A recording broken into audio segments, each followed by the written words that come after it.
네, 오대영 라이브의 간판 코너 단도직입을 시작하겠습니다. 수요일에 정치고수 두 분입니다. 김병욱 더불어민주당 선대위 금융자본시장위원장, 김성태 국민의힘 선대위 국민소통위원장이 나와 있습니다. 어서 오세요. 반갑습니다. 네, 안녕하세요. 예. 자, 단도직입의 주제 이수진 앵커가 정리하겠습니다. 마지막 대선 토론이 끝나자 토론에 참여했던 후보의 입에서도 이런 말이 나왔습니다. 오늘 토론을 마치고 나니까 매우 씁쓸한 느낌이 남습니다. 왜냐하면 대선 토론 정도라면 주로 어떤 정책을 가지고 대한민국을 어떻게 이끌어 나갈 것인지 이런 정책과 비전을 이야기하는 자리에서 상대방을 공격하고 네거티브 공세로 일관했습니다. 그 토론장에 서 있는 내내 매우 불편했습니다. 서민들의 삶이 어떻게 바뀌어야 하는지 정치가 길을 보여줘야 하는데 네거티브 공격만 반복됐다는 겁니다. 특히 이준석 후보가 권영국 후보에게 여성의 신체에 대한 폭력적인 묘사를 담은 질문을 던지면서 시청자들의 분노도 폭발했는데요. 권 후보도 이렇게 말했습니다. 매우 의도가 불순했죠. 다른 후보의 입을 통해서 다른 특정 후보를 공격하도록 만들었어요. 도대체 정치를 어떻게 배웠는지 잘 이해가 안 됐습니다. 국민들이 보는 데서 낯뜨거운 이야기를 하고 있는 정도의 자질이라면 오히려 본인이 사퇴해야 되는 거 아닌가라는 생각이 들 정도였습니다. 3만 7천 명이 동참해서 시민단체를 통해 고발이 이뤄지기도 했습니다. 큰 사회적 참사입니다, 이게. 말로 전 국민이 정신적 상해를 입었습니다. 아동들은 정서적 학대를 당했고요. 생중계였기 때문에 피할 수가 없었습니다. 성폭력 발언이 난무했던 어제의 토론. 우리 정치사에 무엇을 남겼을까요? 네, 우리 정치사에 무엇을 남겼을까요? 역대 최악의 토론이었다라는 평가도 나오는데 그렇게 보고 있는지 아니면 생각이 다른지 한번 질문을 드려보죠. 역대 최악이었습니까? 네, 저도 그렇게 생각합니다. 네. TV 토론이라는 것이 국민의 대통령 선택권을 보장하기 위해서 각 당과 후보가 어떤 시대 정신을 갖고 시대 정신에 맞는 비전을 설계를 하고 그 비전을 달성하기 위해서 어떤 정책적 수단을 강구하고 그 정책이 이루어지기 위해서 어떤 리더십을 통해서 구현할 거냐 이런 것들을 쭉 국민들에게 설명하는 과정이어야 되는데 네. 이번 1, 2차도 그랬고 특히 3차 토론회를 보면서 증오와 혐오를 불러일으키기 위해서 여성의 성기를까지도 거론하면서 예. 이런 정말 방송에서는 하지 말아야 될 그런 표현까지 총동원해서 그것도 상대방이 아닌 다른 후보의 입을 빌려서 공격을 하게끔 유도를 하는 그런 과정을 보면서 야, 대한민국 정치가 정말 이 정도까지 떨어졌을까라는 생각을 했습니다. 사실 이게 생방송이기 때문에 국민들이 채널의 선택의 자유도 없는 거고 다 똑같은 게 직접 제공이 되는 거 아니겠습니까? 네. 그에 맞게끔 후보는 적절한 단어와 절제된 언어를 쓰는 것은 기본 자질이죠. 우리가 녹화방송이라든지 인터뷰하고 다른 거 아니겠습니까? 예. 그러면 각 후보가 사전에 TV 토론에 준비도 하고 이랬을 텐데 저런 정말 상상하지도 못할 단어를 구사했다는 것은 사실 사전에 준비된 언어라고 볼 수밖에 없는 거거든요. 그래서 아마 그렇게 도발적으로 그런 언어를 구사함으로 인해서 특정 후보의 과거의 그런 것들을 떠올리게 만들어서 이번 선거에 뭔가 하나의 변곡점을 만들려고 하는 그런 시도였던 것 같아요. 예. 근데 그 시도가 지금 현재까지는 역풍으로 다가서고 있는 거죠. 어쨌든 그런 시도가 옳다 그르다를 떠나서 전 국민이 바라보는 생방송, 특히 어린아이까지 학교에서 공부를 하는 학생들까지 그 방송을 볼 수도 있지 않습니까?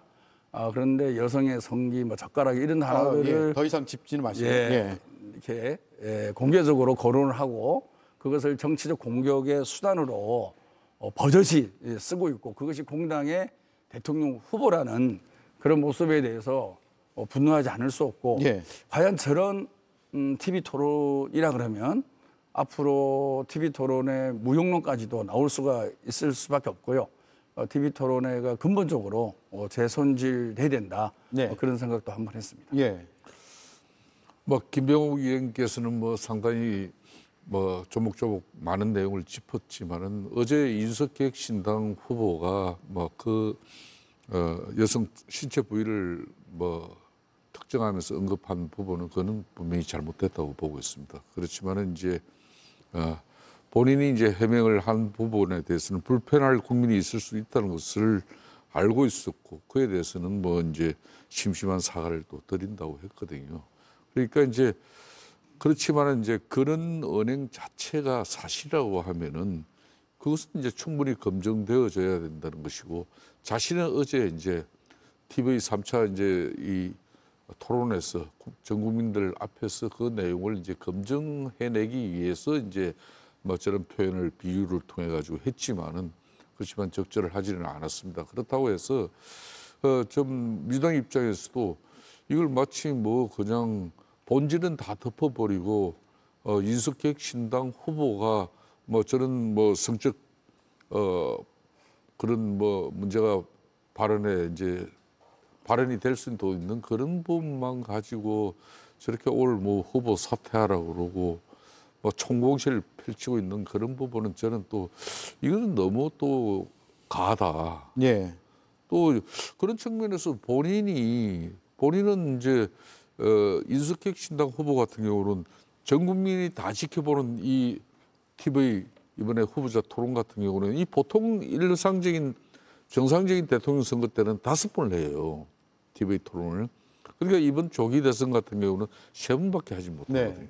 더군다나 상대적으로 이제 이재명 지금 현재 후보 같은 경우는 민주당 자체가 선거 캠페인일 정도로 이미 뭐 거의 뭐 자명한 후보였는데 이 후보 공약집 같은 경우도 어제 냈어요. 불과 일주일 앞두고 후보 공약집을. 예. 그러니까 후보의 정책과 비전 어떤 그런 메시지가 읽혀질 길이 잘 없었기 때문에 이 TV 토론은 정말 중요한 건데 그런 이제 많은 또 우리 사회 전체적으로 또 그 후보의 자질 그리고 도덕성 이런 부분에 대해서는 정말 크게 우려하고 있는데 거기에 대해서 이재명 후보는 지금 정확하게 대국민 어떤 사과라든지 또 그런 부분에 대해서 앞으로 국민 통합에 대한 그런 여러 가지 우려, 가정에 저는 뭐 화합도 이뤄내지 못하는 부분을 가지고 어떻게 국민 통합을 이뤄낼 것인가 하는 그런 국민적 우려에 대해서 그 우려를 불식시키는 그런 TV 토론에서의 의지가 나와야 되는데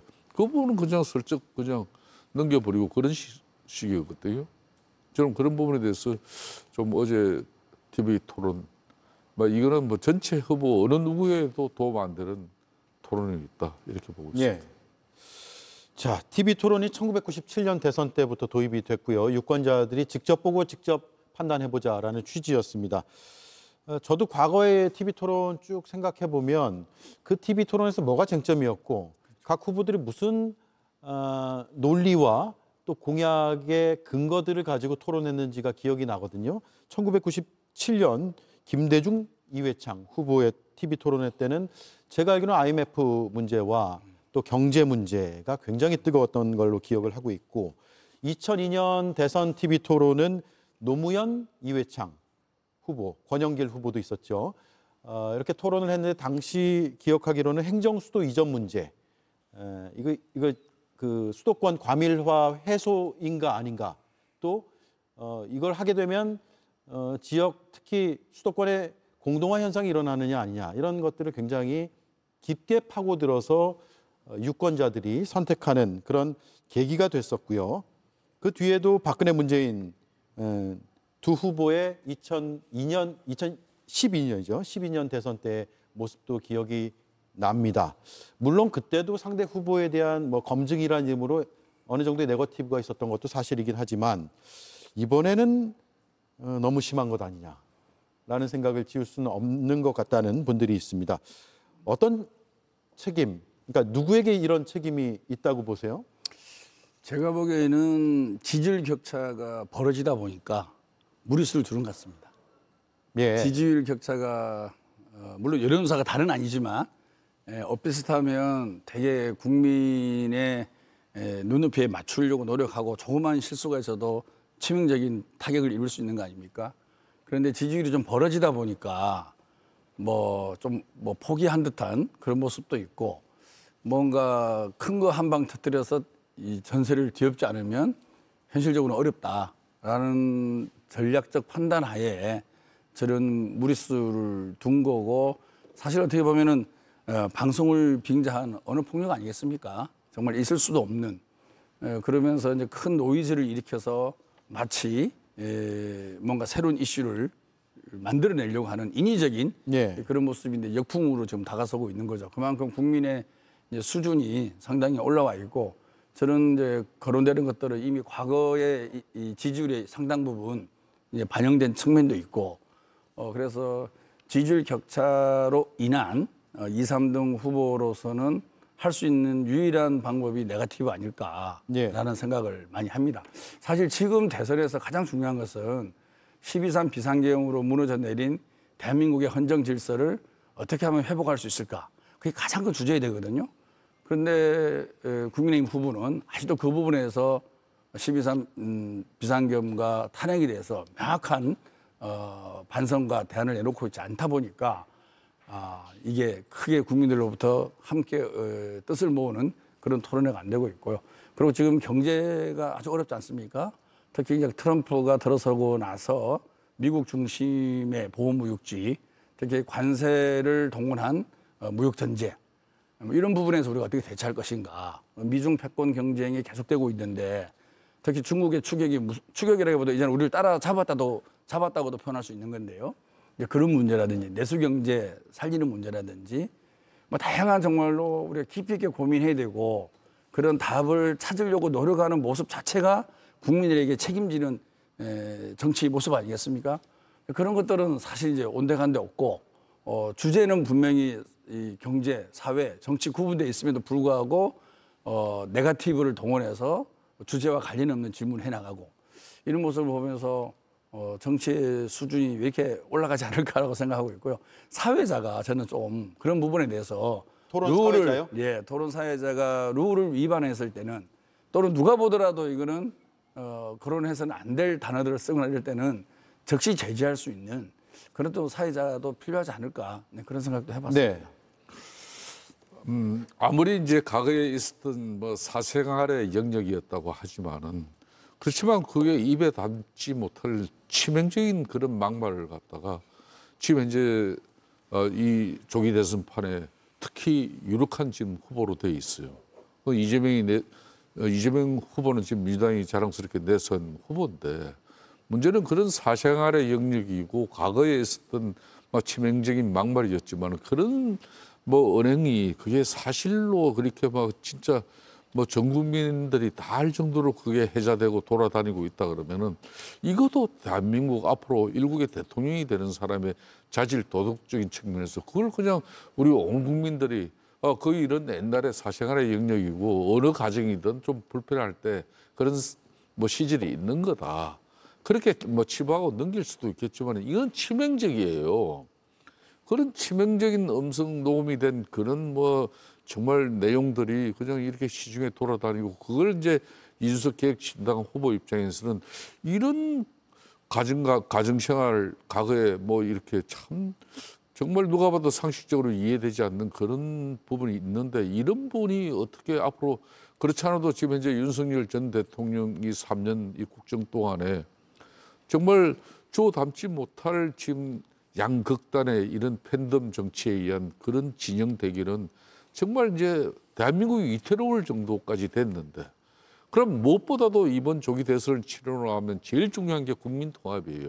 이 국민 통합을 이끌어갈 그런 대통령의 리더십이라는 것은 국민들이 다 납득하고 인정할 수 있는 리더십이 되는데 지금 이 이재명 후보의 치명적인 이 도덕성, 이 자질의 문제는 이걸 우리 국민들은 다 알지만은 이게 공개적인 방송에서 했다는 부분에 그 부적절에 대한 것은 윤석열 계획신당 후보가 비판을 받겠지만은 그렇지만 그 본질에 대해서는 이재명 후보가 끊임없이 이제 지금 민주당도 그러거든요.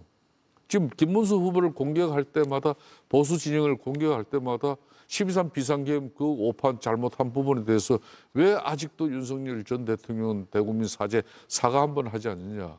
그런 아파트 후보가 지금 김문수 후보다.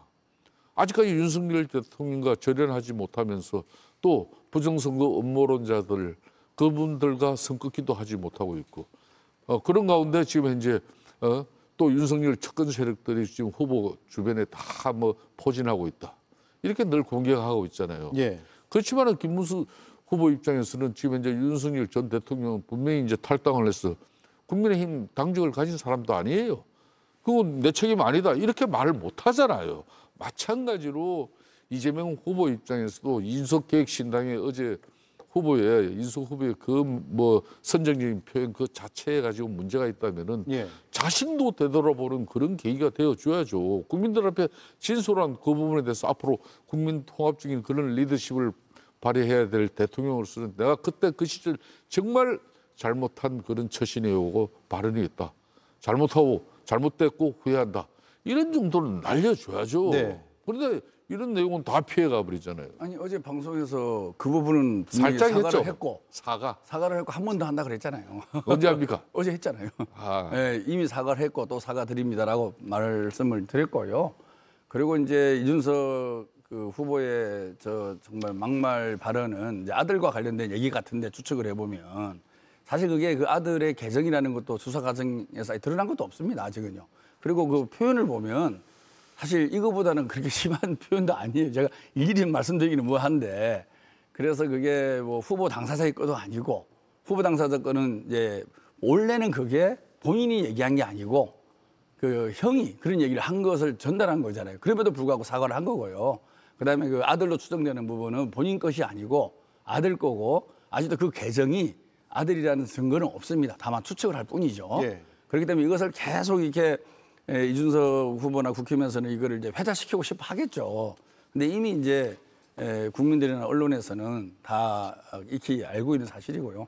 사실 국민들의 심판의 기준은 그거겠죠. 뭐 자질을 보는 사람도 있고 도덕성을 보는 사람도 있고 능력을 보는 사람이 있고 당을 보는 사람이 있고 다양한 관점에서 선택 기준이지 않습니까? 그 결과가 지금 여론조사로 나오고 있는 거 아니겠어요?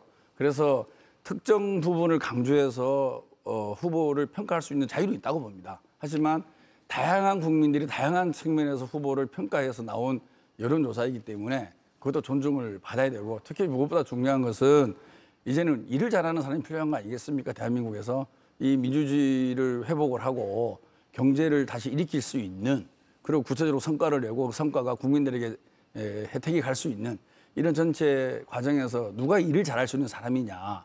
저는 그게 이번 선거에서 가장 큰 판단의 기준이고 그 기저에는 12.3 비상계엄과 같은 민주주의를 무너뜨린 세력은 결국 일을 잘할 수도 없는 거죠.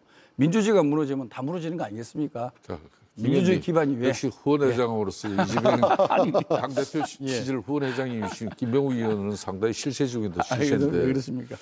저분 뭐 발언 저렇게 이제 발언하시면 이제는 일 잘하는 대통령이 필요하다. 그렇게 이제 민주주의를 후퇴시킨 그런 세력들이 다시 정권을 잡는 부분에 대해서 아주 강도 높은 비난을 지금 일삼고 있거든요.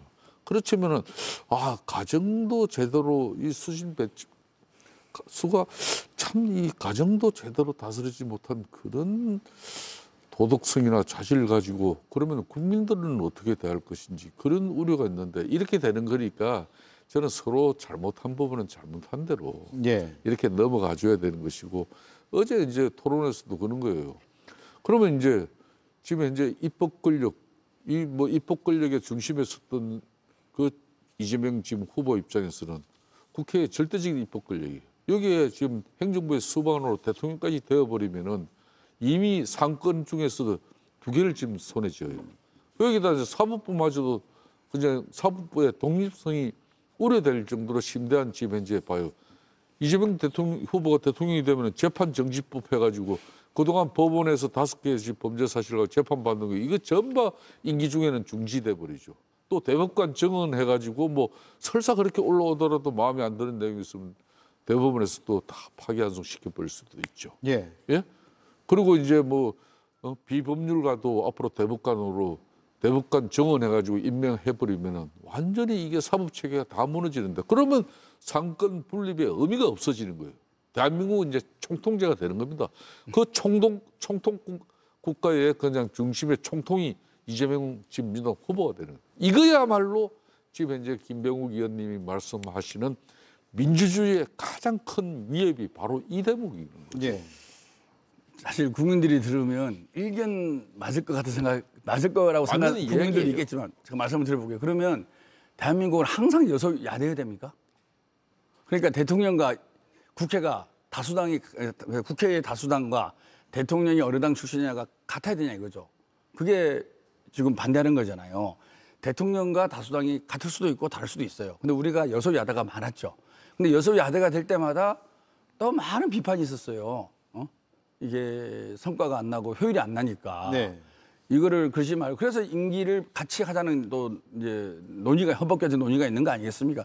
임기를 같이 하자는 것은 여소야대가 아닌 대통령과 다수당을 같게 하자는 뜻하고도 비슷합니다. 그냥 동시 투표를 하니까 특정 당이 일 잘하면 대통령도 차지하고 다수당이 될 가능성이 높은 거 아니겠어요? 저는 국민의힘의 그 주장에 대해서 정말 좀 어이가 없어요. 그러면 국민의힘이 논리로 하면 대한민국은 영원한 여소야대가 되고 대통령과 다수당이 당이 달라야 되는 거죠. 예. 그거를 지지한다는 거 아니겠습니까? 아닙니다. 제가 이야기는 이 이야기. 그러니까 저는 기본적으로 그 판단은 국민이 하는 거예요. 여소야대가 좋은지. 다시 말해서 대통령이 잘 못하면 야당이 힘을 줄여주는 거죠. 작년 총선처럼. 예. 그래서 과반 이상의 의석을 더불어민주당이 준 거 아니겠습니까? 윤석열 대통령이 하도 못하니까. 근데 대통령이 일 잘해요. 그러면 대통령이 일을 잘하게끔 더 도와주라고 할 수 있는 거지 않습니까? 그러면은 또 국회에 다수당을 만들 수 있고 국회 다수당인데 지금 국회 다수당인데 다수당의 대표 후보인 이재명 후보가 출마했어요. 그럼 더불어민주당의 다수당하고 이재명 대통령 후보가 대통령이 돼서 서로가 호흡을 맞춰서 일을 잘해라라고 생각하면 그게 또 국민의 뜻인 겁니다. 그래서 그거는 여소야대가 옳은지 대통령과 다수당이 같은 당이 되는 건지 그 판단은 국민들의 몫이고 그 기준은 대통령이나 국회가 일을 잘하냐 예. 못하냐 견제를 해야 되느냐 협조를 해야 되느냐 그런 예. 국민의 판단인 것이 대통령의 당과 국회가 다수당이 같다고 해서 이것이 뭐 독재가 된다 이렇게 표현하는 것은 저는 잠깐만, 맞지 않다고 제가 생각합니다. 표현 중에 예. 잠깐만 반박을 좀 해보죠. 예. 그러면 이제 작년 4월 총선의 결과는 윤석열 대통령이 2년 전 동안 국민들과 이렇게 잘 소통하지 못하고 정치를 실종시키면서 그러니까 제대로 된 국정 운영을 펼치지 못했어요. 그 책임으로 그 집권당인 국민의힘은 작년 총선에서 완전히 패해버렸죠. 자, 좋아요. 그러면은 지난 3년 동안 그러면 이 이재명 대표 중심의 지금 민주당이 그러니까 작년 4월 총선 이후에 국민들이 윤석열 정권을 갖다 견제하라고 절대 입법 권력을 이재명 대표 손아귀에 쥐어줬지 않습니까? 그러면 그 입법 권력이라는 것은 절제된 권력으로서 때로는 비판하고 정부를 견제하는 그런 상황으로 가야 이게 대의민주주의가 정상적으로 작동하는 건데 대략 어떻게 했습니까? 입법 폭주를 통해서 입법 독단 행위 서슴지 않았죠. 그리고 그 무한정 탄핵 남발 행위했죠. 예산 삭감으로 제대로 된 정부 운영조차도 어렵게 만든 그 책임, 그런 이재명 대표가 오롯이 질 수밖에 없는 거예요. 예. 그런 사람이기 때문에 여기다가 대통령 5년짜리 이 제왕적 대통령 다시 그분 손에 들어가 버리면은 지금 그렇지 않아도 알겠습니다. 민주당 같은 경우는 잠깐만요. 예. 다음 총선까지 3년 동안 국회의원 임기가 남았어요. 자, 그러니까 제가- 그 3년 동안은 예. 대한민국이 정말 무소불위의 독재 시대가 열린다는 겁니다. 자, 제가 정리할게요. 상권 분립 말씀하셨고요. 또 반박도 하셨고요. 행정부, 입법부, 사법부가 있는데 행정부는 6일 뒤에 결론이 나겠죠. 국민의 투표로서. 그러니까 유권자가 선택하는 것이고 입법부는 지난해 총선에서 이미 판가름이 나서 지금 22대 국회가 운영이 되고 있고 사법부는 국민이 직접 선출하지 않고 있고 이런 상황입니다. 행정부에 대한 그러니까 어떤 대통령을 뽑을 것인가는 내일부터 시작되는 사전투표와 6일 뒤 본투표까지 해서 결론이 나면 되는 것이니까 그건 지켜보죠 뭐. 그렇죠. 만약에 이제 그 말씀이 맞다면 설득력이 있다면은 또 아니, 국민들이 그 다른 선택을 할 것이고요. 김 의원님 말씀을 내가 그걸 반박한 거니까 그래서 그러면 다시 주제를 넘기시죠. 예. 30초만 드릴까요? 예, 저는 그러니까요. 예. 30초 드리고 드릴게요. 또. 네. 예. 의회 다수당이 됐다는 것은 국민들이 대통령을 견제해서 다수당의 뜻대로 법을 만들라는 얘기지 않습니까? 국회에서 여야가 합의하고 하면 좋죠. 근데 안 될 때는 다수결의 원칙도 존중하는 것이 민주주의죠. 그런데 법을 만들 때마다 다 거부권 행사한 거 아니겠어요? 그게 원인이지요. 그 다음에 탄핵이 오는 겁니다. 그래서 자꾸 앞뒤를 국민의힘에서는 섞어서 얘기를 해요. 알겠습니다. 30초 지났고요. 좋았습니다. 입법부를 존중하지 윤석열- 않았기 때문에. 예, 윤석열 전 대통령의 타협하지 않는 예. 통치 권력 문제였죠. 그죠? 심각하죠. 자, 이 과도한 입법 권력으로서 입법 남발 그리고 남용을 한 입법 권력의 이 행포에 대해서도 국민들이 심각하게 우려를 본 겁니다. 그러니까 어제 정책 토론이 되려 그러면은 앞으로 이재명 후보가 대통령이 되더라도 재판정지법이나 이런 거를 거부권 행사하지 않겠다. 나 수용하겠다. 이래야 되는데 그런 부분에 대해서 어제 아무런 답변 없이 그분은 자신은 그러면 사법 리스크 지금 현재 법사위까지 의결 다 해놓고 대법원 정원법 이런 거 그대로 이제 공포할 거 아닙니까? 이런 게 민주주의 후퇴예요. 자, 여기까지 하고 넘어가시죠. 재판중지법은 이제 헌법 84조의 소추에 대한 해석이 분분하고 소추의 해석을 왜 소추가 민주당 이제- 다수 입법 권력이 왜 그 해석을 합니까? 아니, 그러니까 소추가 수사, 기소, 재판 다 해당되는 썰이 있고 수사와 기소는 소추고 재판은 해당 안 된다는 썰이 있는데 소추에 재판에 해당 안 된다가 통설이라고 저는 알고 있습니다. 근데 분분을 하니까 그런 입법적 그러니까 해석 또는 입법적 미비를 법률로 보완하기 위한 입법인 거지 그게 입법 독재가 아니에요. 그러니까 김인님 84조를 해석을 잘하자는 거예요. 작년 사흘 이후에 그 무지막지한 입법 권력을 통해서 그 입법 권력이 절제된 입법 권력입니까? 안 그러면은 정말 독단과 전횡을 일삼은 그런 입법 권력입니다. 알겠습니다. 여기까지 그것만 하죠. 봐주십시오. 30초씩 드렸는데 아유. 훨씬 많이 쓰셨기 때문에 네. 시청자들 잘 판단하고 계시리라고 생각하고 또 내일부터 사전 투표니까요. 사전 투표는 다들 하십니까? 어떻게 됩니까? 사전 투표 네. 계획 있으세요? 본 투표로 저는 가십니까? 본투표를 하려고. 본 투표요. 저는 사전 투표합니다. 예. 사전 투표율이 좀 높을까요? 어떻습니까?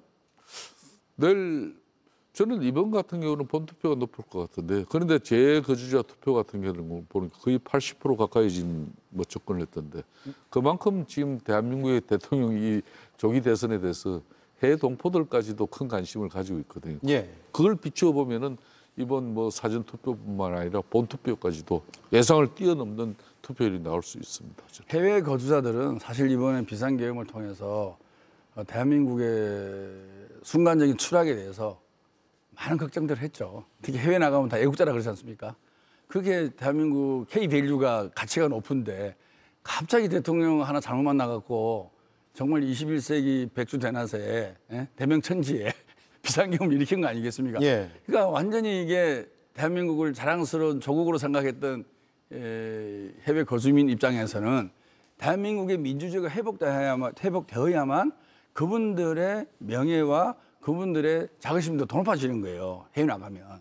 그렇기 때문에 저는 해외 거주민들의 투표율이 엄청나게 높을 수밖에 없고 해외에 있는 분들은 대한민국의 민주화와 경제 성장을 강구하게 원하고 있는 거죠. 그래서 그걸 하겠다고 이재명 후보가 나섭니다. 예. 사전 투표율이 높고 낮음에 따라서 유불리가 있나요?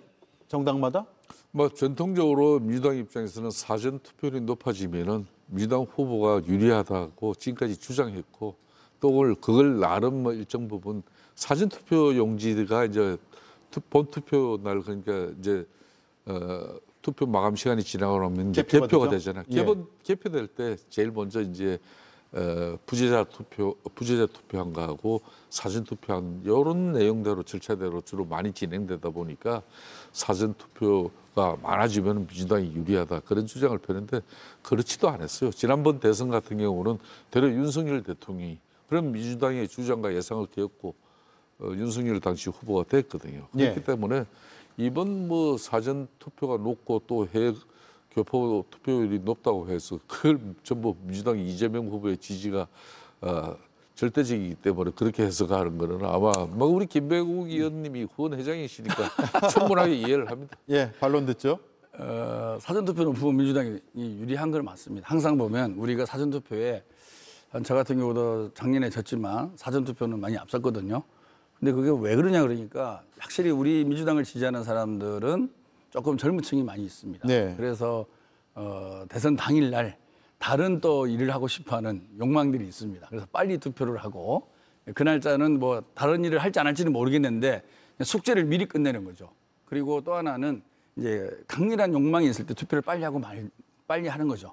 이번에도 비상계엄을 심판을 해야 되고 민주주의를 올바로 세워야 되고 뭔가 새로운 대한민국의 출발을 바라는 그런 뜻 있는 국민들이 많이 있으리라고 봅니다. 그래서 그런 분들이 주로 사전투표에 나서게 되고 그분들이 주로 또 민주당 성향의 지지자들이 많기 때문에 예. 전통적으로는 사전투표가 우리 민주당이 유리한 건 사실입니다. 예. 김 후보님, 그렇게 사전투표 유리한 지금 전국을 맞이하는 민주당 입장에서 어제 마지막 3차 TV 토론 마치고 난 이후에야 이 공약집을 낸 이유가 뭡니까? 예. 나 그게 이유가 아무리 지난 종이 국민의힘 언제 낸 줄 아세요?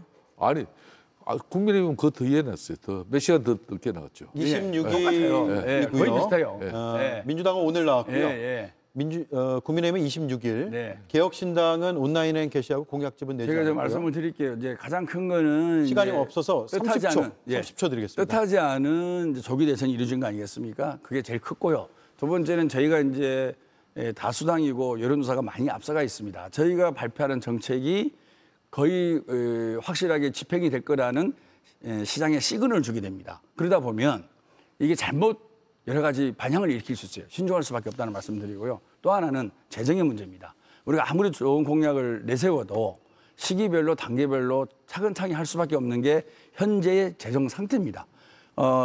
이렇게 세수가 알겠습니다. 줄어들고 있는 시기에 예. 저희가 재정에 맞게끔 공약을 만들다 보니까 그렇게 됐다. 알겠습니다. 문제 제기하셨고 반론 들었으니까. 포퓰리즘 공약이 되지 않겠냐는 그 공약에 대한 대비였죠. 네, 알겠습니다. 자, 여기까지 하죠. 사전투표 끝나고 다음 주에는 이제 투표 끝나고 뵙겠네요. 그죠? 예. 결론을 본 뒤에 또 다양한 이야기를 하겠습니다. 고맙습니다. 예.